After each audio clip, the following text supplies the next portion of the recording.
Welcome back. This is going to be the start of part 2 of my tier list of Druid.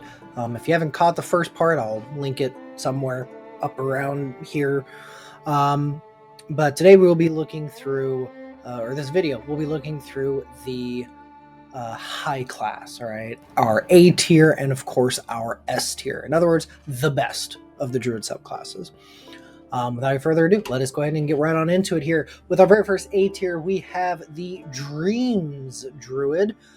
For its extended spell list, none. Doesn't get any cool spells, sadly. At second level, the Balm of the Summer Court. You become imbued with the blessings of the Summer Court. You are a font of energy that offers respite for injuries. You have a pool of Fey energy dice represented as D6s equal to your Druid level. As a bonus action, you can choose an ally that you can see within 120 feet. You can spend a number of those dice equal to half your Druid level or less. Roll the spent dice and add them together. The target regains a number of hit points equal to the total. The target also gains 1 temp HP per die spent, so you get just a little bit, a little bit more. You get a little bonus there along with what you heal, and you regain the expended dice when you finish a long rest. If there is a case where you want to play a Druid that's a healer, and maybe you're playing in a campaign where maybe like a DM has maybe banned, say, Healing Word, or maybe you're in a campaign where spell slots are really important. Maybe you're playing with a DM who does multiple combat sessions. Short rest, long rest kind of are rare and far in between. Then this is a really cool Druid ability. I love. Normally, I'm not a very big healing guy. Normally, I don't like when Wizards of the Coast, because I feel like they've made healing so easily accessible by so many different classes that as a DM, it's just hard. Back in the day, it's like, okay, I'm fighting a monk. Okay, I know I can hit you, and I know that you're gonna take the damage for a hot minute, and it's gonna require someone else to spend their action to help you. That's not true anymore. Same with warlocks, same with, all of these other classes that are getting the ability to use healing. However, I will say a Druid, maybe I'm just biased. Maybe it's because it's always been kind of a class near and dear to my heart, but I like the healing and the way it's done for this Druid. I don't know.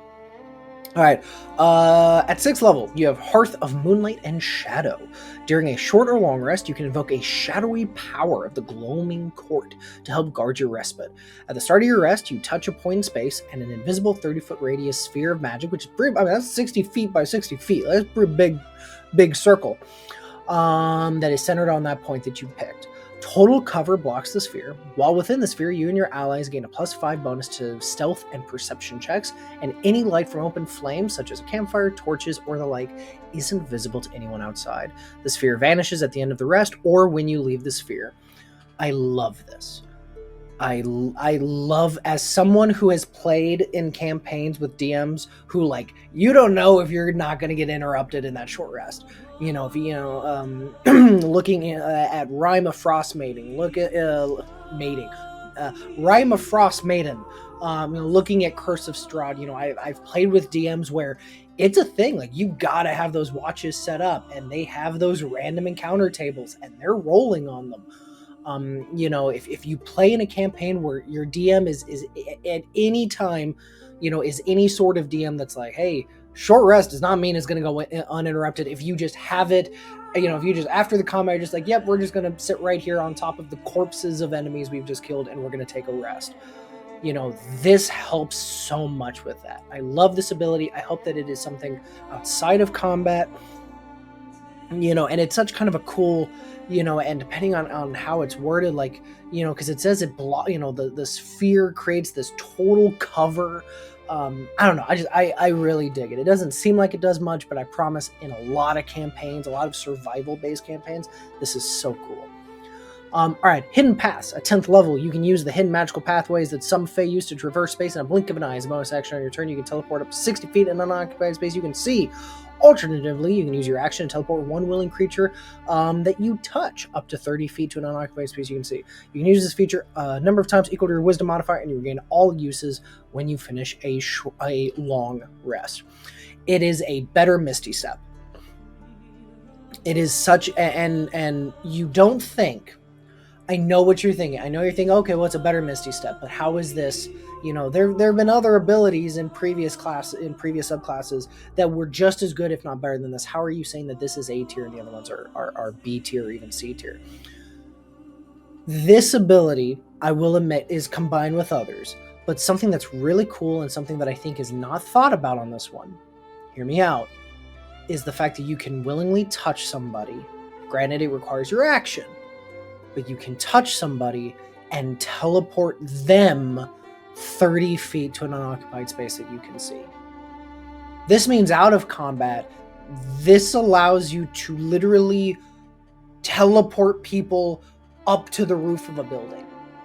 All right, this makes it so that you don't need those breaking and entering missions, those stealth missions, the sabotage and subterfuge missions, the quest that the DM gives you through the Thieves Guild. Like, this is great. Like, hey, I can see through this window. I can see through the bars of this cell. I see through the cracks of this wall or this door. Hey, I just touch you and I can blink you in there. And I can do it up to my wisdom modifier, which means by level, let's say level 12, all right, level 6, by level 10, level 12, you're going to have a 4, maybe even a +5 in your wisdom.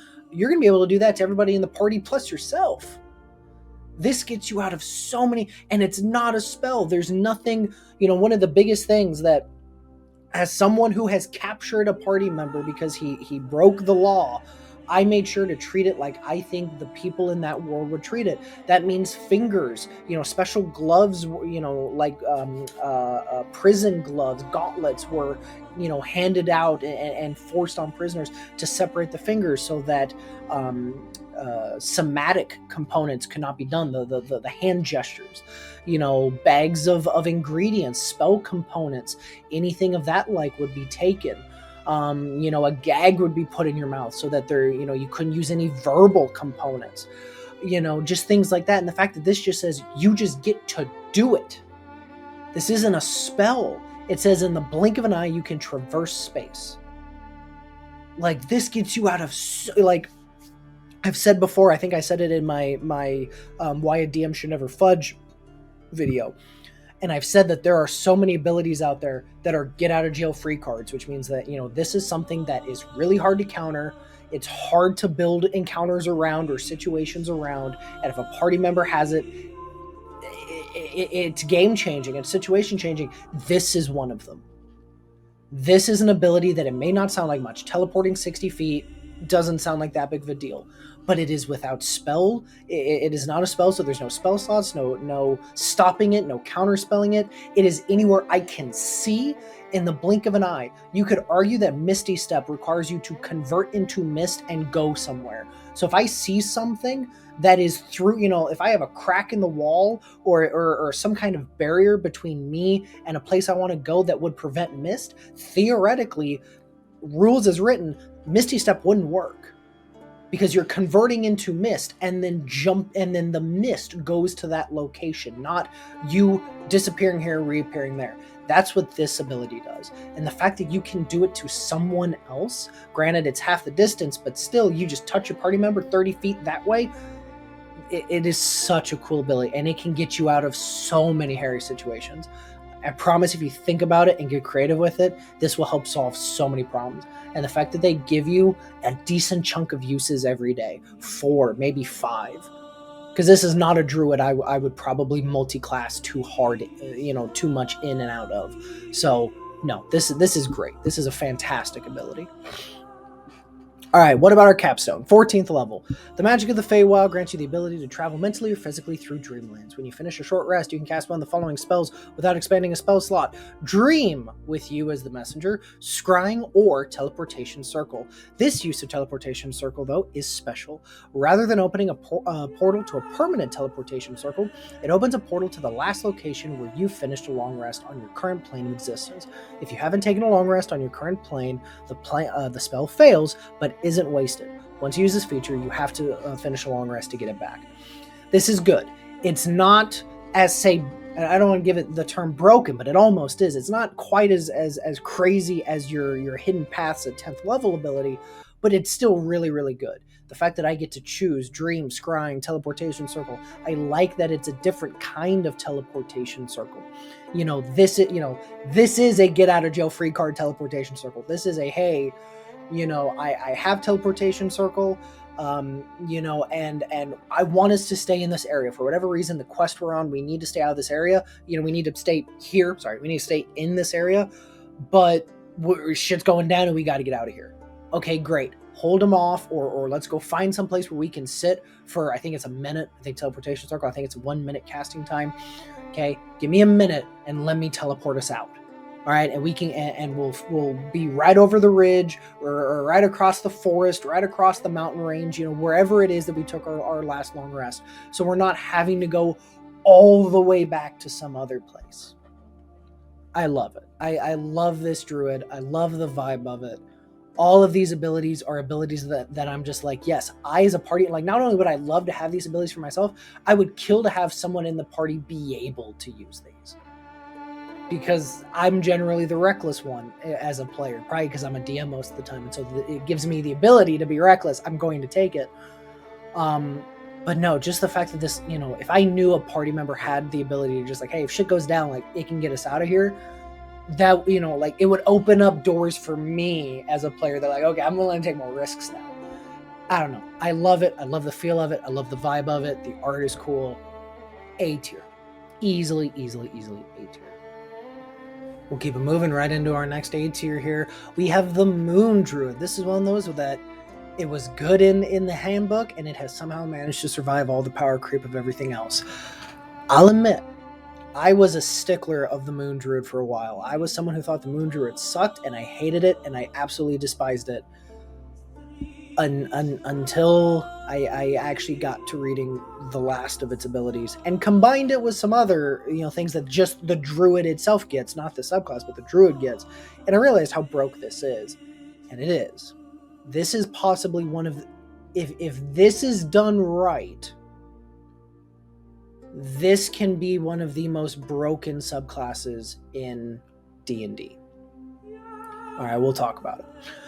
All right, so combat wild shape. When you choose the circle at 2nd level, your wild shape basically goes up like 2 whole levels without actually having to level up yourself any further in your Druid.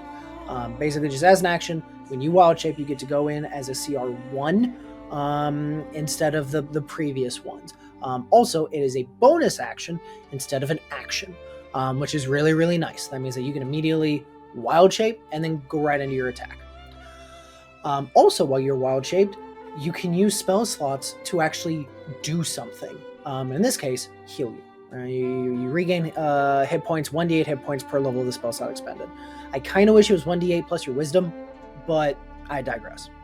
Alright, circle forms. The rights of your circle grant you the ability to transform into more dangerous creatures. Sorry, this is the one at 2nd level that allows you to increase the CR in which you go up there. Starting at 6th level, you can transform into a beast with a challenge rating as high as your Druid level, divided by 3, rounded down. Not bad. It scales relatively well. There are some levels, there are some, I think that it's like the level, like 1 or 2 levels right before the next one. So like, I think like level 4 and 5, you're gonna be like, wow, I really wish I could, go one more step up. So some of these levels feel kind of long, but overall the leveling is pretty well maintained. All right, Primal Strike at 6th level. When you're in your beast form, your attacks are magical. All right, for the sake of dealing with creatures that are resistant and immune to non-magical damage. It's nice. This is one of those abilities where it sounds like it's not much, and I agree. When I usually read that, oh, their attacks are now considered magical, I'll admit I'm one of the first kind of pessimistic decks that are like, oh great, that's all it does at this level. But that's usually for like conjuring things. It's usually like for like I'm summoning this thing over here as an ally, and oh look, it's doing half the damage or no damage to the enemy. That was my choice for summoning it. The fact that this is you doing it, all right, to know that, imagine if you turn into a beast, and in some cases you turn into some really cool things, and now imagine if your attacks were always normal. So by the time you went and you fought the really big bads, you could never attack them because they were immune to magical damage, to non-magical damage. I understand it doesn't seem like much, but it is. All right, 10th level. You can expend 2 uses of Wild Shape at the same time to transform into an Air Elemental, an Earth Elemental, or Fire Elemental, or a Water Elemental. This is fucking broken. All right, and I'll go through a hot take in a second about this, but we'll come back. All right, 1,000 forms. By 14th level, you've learned the magic to alter your physical self in more subtle ways. You can cast the spell Alter Self at will. That's pretty cool. That's pretty situational, I will admit. But it does mean that, hey, you need to go underwater. Perfect. You hop in, you immediately alter yourself, give yourself gills, fins. You get a swim speed. Perfect. You need to climb up mountains. All right, great. Alter self. Give yourself claws and a tail and whatever else you might need to climb up a mountaintop. Perfect. The fact that I myself, as someone who always takes disguise self if it is ever given as an opportunity, because it never fails, I'll always end up pissing off someone I shouldn't have, and they're going to come looking for me. To be able to to alter my self's ability, my height, my weight, the color, my the race that I am, it's good. It's not the craziest ability, it's not the craziest capstone ability, but it's good. I will say that. Now, to take kind of a hot take here, I knew that some of these abilities were kind of crazy. The ability to turn into different elementals. That may not sound too bad. There is a wonderful show called Critical Role, and I love the people that are in it. I think that every single one of them is a rock star, and some of them are literally the voices of my childhood. Liam O'Brien and Laura Bailey and Travis Willingham and Matt Mercer, and we know them. A lot of us in the community, we know who the fuck Critical Role is. They did an episode where it was a battle royale, high level. I think all of them were level 20s, and Keyleth, the character played by Marisha Ray.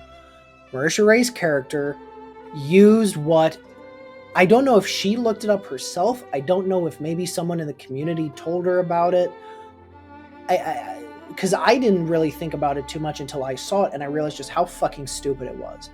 She used the fact that at 18th level, druids can wild shape as much as they want. They have unlimited amounts. And at 10th level, they have the ability to wild shape into air, earth, fire, and water elementals as bonus actions on their turn. Now, here is why this is so fucking stupid. Earth elementals have 114 hit points, which means every turn, as a bonus action, you just heal 100 hit points. Do you want to fly? Turn into an air elemental. Do you need to go into a fucking pit of lava? Turn into a fire elemental. Is there a giant body of water some reason? Turn into a water elemental. As soon as you reach 18th level in this class, I don't know how else to word it besides if you die, that's fucking on you. You must have been polymorphed. You must have all of a sudden the DM has to get very creative with how to kill you. Because otherwise, if you can go your whole turn, if you can wild shape into an earth elemental, and then first turn action, get a concentration spell going. I think she used sunbeam or sun, some shit in the battle royale episode, and then she started wild shaping, and she just never stopped. And every time she did, those her hit points reset. I don't know. I tell you what I did as a DM after watching that episode. I made it a rule that if at any time, if any one of my players chose Moon Druid, I would tell them in session 0, as soon as I asked, hey, what are you thinking of playing? Oh, I'm thinking about going Moon Druid. I would immediately tell them, hey, if this campaign goes to 18th level, because granted it is, you have to get very, very high in order for this ability for this full build to happen. But if we reach 18th level, I'm telling you now, if you go to Earth Elemental, you need to keep track of how many hit points that Earth Elemental has, because if you shapeshift, if you wild shape back to it, it has the same amount of hit points that it had when you left it. Now, I still think that's fucking broke. All right, because then it's okay, well, then I'll just turn into a Fire Elemental and go through its 90 hit points. or it's, or the air elemental with its 80 or 90 hit points. Like they're all stupid high. But like I don't know. Like it's just when you see what it is, and especially that fight, like the only person who could have literally done jack shit all to this combination was fucking, I think that this was the game where he was bamfed out. He was just immediately plane shifted, like the very first time he went up against the Druid character, and she just fucking bamfed him out, and that was it. Like it was cringy. Like, I'll be honest, as someone who watched it when it was happening, like the whole chat was blowing up with just how like stupid this was, and they were even getting kind of shitty about it, which granted, the Critical Role community at that time was not exactly the kindest to either Marisha Ray or her character, to Keyleth. But I tell you what, this ability, even I was like, this is fucking broke, and if I was a DM at the table, I probably would have stepped in. Because like, as soon as you realize like, wow, I can literally just at the start of my turn, I just bonus action, change into something else. Oh, look, I regain 100 hit points. That's so fucking broken. That is a level 20 paladin casting Lay on Hands at the start of their turn, every turn. And no counter spell, no way to stop it. They just get to do it. No, this is why this is so, it's a broken build, and it is so broken that I dare say that like most DMs, I don't even think they'd allow you to do it. Especially if they've watched Critical Role. If they've watched that episode, if they've watched that Battle Royale, I don't think many DMs would let you do this anymore. I think there's a lot of home rules about how many times you can wild shape, and how, hey, you pick one, that's the only one you turn into, and it keeps the hit points. So if it drops to 0, you don't get to go back to it. I would definitely fall into that category. But whatever the case, whatever it may be, rules is written. This is definitely one of the most broke classes, which is why it's 100% in my A tier. We made it here. We are at our S tier, the best of the best, in my humble opinion, and the only class that I dare say outproduces the Dream and the Moon Druid. Unless, I will say, to give the Moon Druid its due, if you're playing with a DM who goes rules as written, doesn't change anything, doesn't house rule nothing, then I would probably put the Moon Druid as S tier, for no other reason than its cycling of elemental abilities once you reach 18th level. But I digress. If you're playing with a DM who realizes what you're doing, knows what's happening, and realizes how fucking dumb it is, you might find yourself not being able to do that as often, which is why it is A tier, and this is my S tier. So, to me, the best Druid in the whole game, the best subclass, is the Star Druid. So, at second level, you have a beautiful, wonderful star chart. Whether it comes in the form of a tattoo, whether it's a scroll you keep, a talisman you hold, whatever.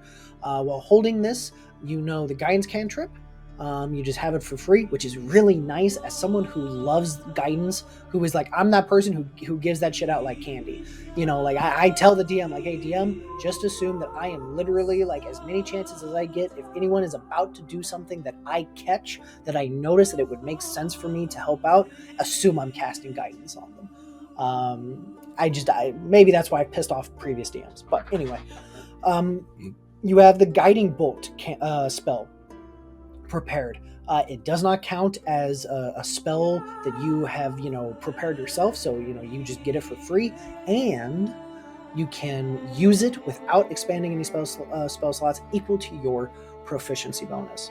This has come in handy in one particular campaign, which I think I'm going to talk about later today. I think I'm going to release a video about it. And in my opinion, a horror story of a DM campaign, of a D&D campaign, that has lessons in it that hopefully will come to light. But I digress. Point is, it's good. It's really good. All right, Guiding Bolt is, in my opinion, one of my favorite first level spells. It's 4d6, which is great damage, gives the next attack advantage. It's just all around a great spell, and the fact you can use it, for free a number of times, that does scale, that does increase, really good. All right, also at second level, you can use Constellation's power to alter your form. As a bonus action, you expand the use of Wild Shape, To take on a starry form rather than transform into a beast. When you transform, all right, you get to kind of, describe how, the stars have, kind of changed your body in some way. You shed light in a 10-foot radius that is considered bright, and then an additional 10 that is dim. It lasts for 10 minutes or until you release it, or if you are incapacitated.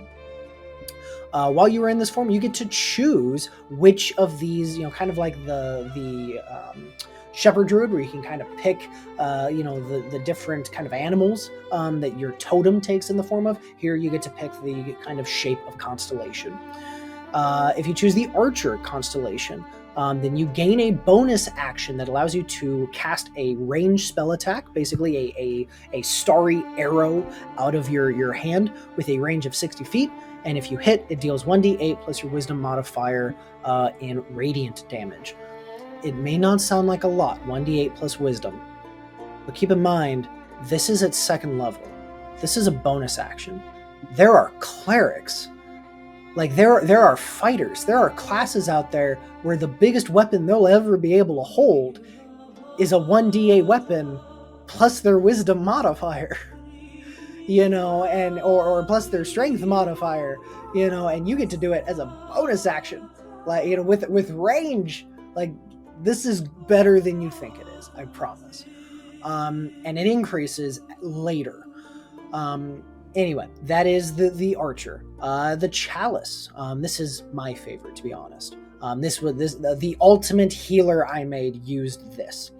A constellation of life-giving goblet appears on you. Whenever you cast a spell using a spell slot that restores hit points, you or another creature within 30 feet regain hit points equal to 1d8 plus your wisdom modifier. Oh look, it's Cure Wounds. It's Cure Wounds with range. It's Cure Wounds with range that doesn't require a spell slot. It's Cure Wounds with range that doesn't require a spell slot that you just get to do when you're healing somebody else anyway. God, is this fucking broke. And I love it. It's fucking great.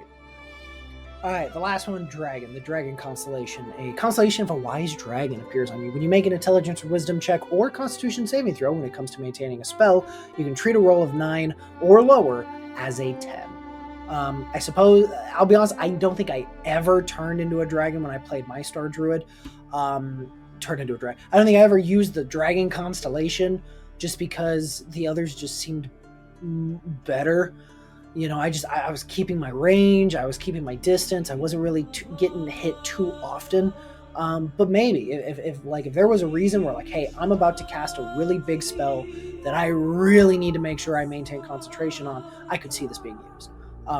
Our campaign just ended before maybe some of those spells got unlocked to me. Not bad, just more situational.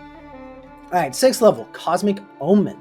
You learn to use your star map to divine the will of the cosmos. Whenever you finish long rest, you can consult the map for omens. When you do, roll a die. Until you finish your next long rest, you gain access to a special reaction based on whether you rolled an even or odd number. I both love and hate that this is up in the air. I love it for the balance sake. I hate it because I found that when I needed it to be one, it was the other, and when I needed it to be the other, it was the one. It just never really, I don't know. But I understand for balance sake, I get it. But I kind of wish it would be that you get to pick it too. Anyway, if you pick an even, if you roll your 6-sided die or D4 die, whatever, and it is an even number, then that is the wheel with a W. Whenever a creature you can see within 30 feet of you is about to make an attack roll, save throw, or ability check, you can use your reaction to add a d6 and add it to the number rolled. It's kind of like a little, mini bardic inspiration, for your party member.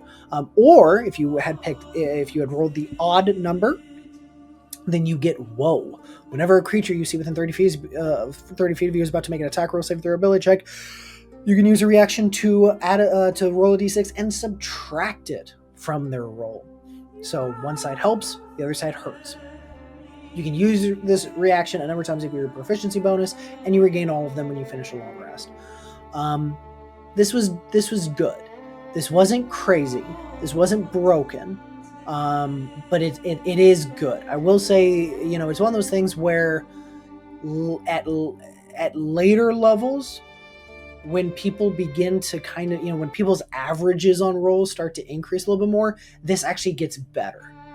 When you get it at 6th level, what you're going to find is there going to be party members that have like a +1 on some ability check or a +4 to hit on something. So it's like when they miss, they generally really miss. And the average of a D6 is a 3.5 or 4, which means that, even if you give them this, this ability, it's not going to be something that happens quite often. But then again, at the very least, it gives you a reaction. It gives you and your reaction something to do, which again, druids usually, reactions are something that they tend to lack. So the fact that they give, this subclass gives a druid a reaction to use routinely, I do enjoy. All right, Twinkling Constellations at 10th level, basically your story form just improves. If you go with the Archer, you now do 2d8 damage instead of 1d8. If you go with the Chalice, you now heal 2d8 instead of 1d8. And while the Dragon is active, you have a flying speed of 20 feet and can hover. Moreover, at the start of each of your turns, while in your starter form, you can change the constellation. And there's no move to it. There's no bonus action, no action. Just, hey, at the start of my turn, because I know what I'm about to do, I'm going to change my form. So if I know I'm about to get hit real hard, I can, at the start of my turn, turn into the dragon form. If I'm like, okay, I got some distance, I think no one's really down too much, I'm going to go into my archer form and get a bonus action. This is nice. This is really nice. And anytime they give me a fly speed, I'm all fucking about it. Even if it is only 20 feet, it's still a fly speed. All right, Full of Stars, our Capstone. At 14th level, while you are in your starry form, you are partially incorporeal, you are resistant to bludgeoning, piercing, slashing damage. Remember how I said that that for how good being resistant to these kinds of damages are, I told you that we've seen subclasses before, like the war cleric, and I think that there was even a bard for some reason, or maybe it was even just another fucking cleric, I forget, that you gain resistance to these weapons, to these types of damage, but you don't get them until 17th level. And I told you that that's part of what makes them shit, is because by 17th level, are you really going up against a lot of unmagical bludgeoning, piercing, and slashing damage? This kind of gets that, but you also get this at 14th level. And I do think that 14th level is still relatively early enough. If you're playing in a really long-term campaign that might actually see tier 4, which means levels 15 to 20, to get this early, I mean, it's not that early, but early enough. I mean, this is 3 whole levels above anybody else that gets it, as a capstone. I don't know. I find that, this is early enough that this is actually an ability that is actually worth something. So, Star Druid, all of these things, a lot of them are combat oriented, I will say, but Cosmic Omen, you can definitely use that outside of combat. Guidance, definitely using that outside of combat. Even things like just being able, go into your starry form and go dragon, and fly, to get into places that other people wouldn't be able to get to. This is a fantastic druid. This is a broken druid. This is a druid that you will find that, holy shit, I am out damaging a lot of, I'm doing more damage than the ranger, keeping distance and stuff. I have more utility than some of the than most of the clerics. It's just, there's so much of this that's awesome. So much of this that's so good. This is why Star Druid is, in my opinion, the best subclass of all the druids.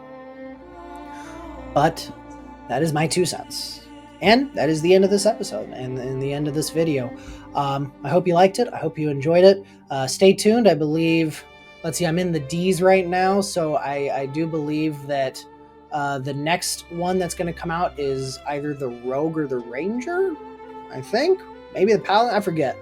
But probably going to be a few videos between that and this one. I don't know. I enjoy ranking my classes, but I also like throwing out just kind of random videos from time to time. But whatever the case, I hope you learned something. I hope you like something. If you disagree, let me know. Post a comment. Which druid was your favorite? Whatever the case, hope you enjoyed it. Hope it was time well spent. and I will catch you in the next video.